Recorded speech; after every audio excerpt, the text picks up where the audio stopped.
बिल्लाहि मिनश्शैतानिर्रजीम बिस्मिल्लाहिर्रहमानिर्रहीम वस्सलातु वस्सलामु अलैका या सय्यदी या रसूलल्लाह व अला आलिका व सहाबिका या सय्यदी या हबीबल्लाह। अस्सलामु अलैकुम व रहमतुल्लाहि व बरकातुहू। नाज़रीन, आज का हमारा टॉपिक है कि कारपेट, चटाई और ऐसा कपड़ा जो निचोड़ने के काबिल नहीं है, ये पलीद हो जाएं तो इनको पाक करने का तरीका क्या है। नाज़रीन, घरों में अक्सर ऐसा हो जाता है, बच्चे ने पेशाब कर दिया या कोई और चीज़ नजस गिर जाती है चटाई के ऊपर, कारपेट के ऊपर, या ऐसा कोई कपड़ा इंतहाई नाजुक कपड़ा है जिसको निचोड़ने से जनाब उसके ज़ाया होने का अंदेशा है, तो बड़ी परेशानी होती है कि किस तरह इसको पाक किया जाए। तो नाज़रीन, हर एक का अपना अपना तरीका है इन चीज़ों को पाक करने का। तो जब शरीयत मुताहरा ने जो तरीका बताया है वो क्या है कि ये चीज़ें जब नापाक हो जाएं, कारपेट है या चटाई है या ऐसा वो कपड़ा है जिसको जो निचोड़ने से उसके ज़ाया होने का अंदेशा है, अब इन चीज़ों को जो पाक करने का तरीका बताया गया वो यही है कि इन पर पाक पानी बहाया जाए। अब उसके बाद क्या है, इन चीज़ों को लटका दिया जाए।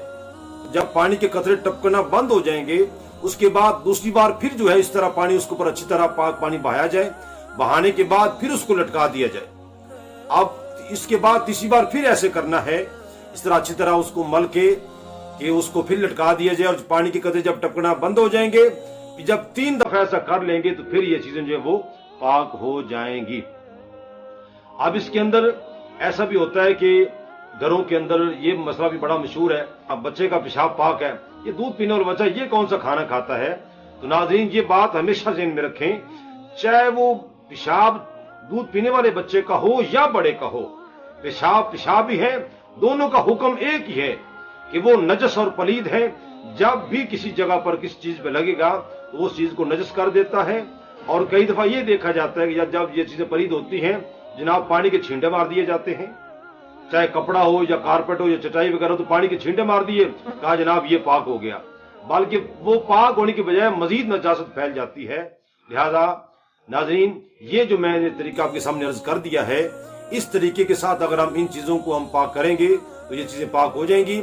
और इसी तरह और दूसरा तरीका भी इनको पाक करने का ये है कि जब कोई नहर है या कोई ऐसी जगह जहां पानी बह रहा है, उसके अंदर ये चीजों को जो है वो रख दिया जाए और पानी जनाब पाक पानी उसके ऊपर से गुजरता रहे, बहता रहे, यहाँ तक कि गालिब गुमान यही हो कि जनाब अब निजासत जो है अब उतर गई होगी, अब तो उस वक्त जो है ये चीजें जो है ये पाक हो जाएंगी।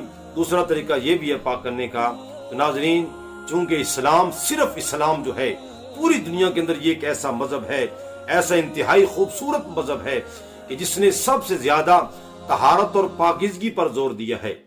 क्योंकि तहारत और पाकीज़गी जो है ये ईमान का हिस्सा है, इसे निसफ ईमान भी कहा गया है।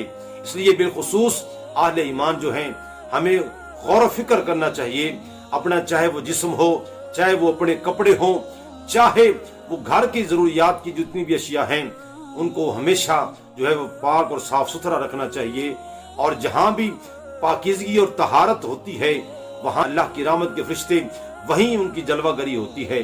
दुआ करता हूँ अल्लाह ताला हमें अमल की तौफीक अता फरमाए और हमें जितने भी तहारत और पाकीज़गी के मसाइल हैं अल्लाह करीम हमें सीखने की तौफीक अता फरमाए। आमीन सुम्मा आमीन व आखिरु दावयाना अल्हम्दुलिल्लाहि रब्बिल आलमीन।